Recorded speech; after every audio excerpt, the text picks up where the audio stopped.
man! Ipaboto o dili ipaboto? Ganun ako ipaboto. Mas din siya itong ipaboto. Kay lami, paka.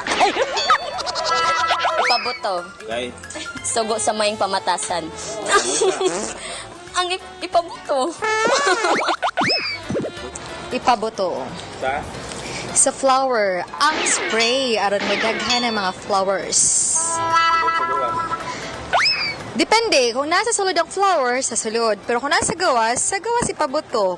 Ang garden ba, dito ang mga flowers. Dili ipaboto. Mapungkol ta. Asa ipaboto? Sa gawas, sa sulod? Nagawas lang. Pwede pa ready lagi. Sir, ipaboto o di ipaboto? Ay, paboto. Ano man? Ipaboto na, basta mahangyo na nga pabutan na taon. Mas maigi pabuto sir. Kay? Para malanog yun ang kwan sir ba? Malanog yun ang tingog. Kung sa man ang ipaboto?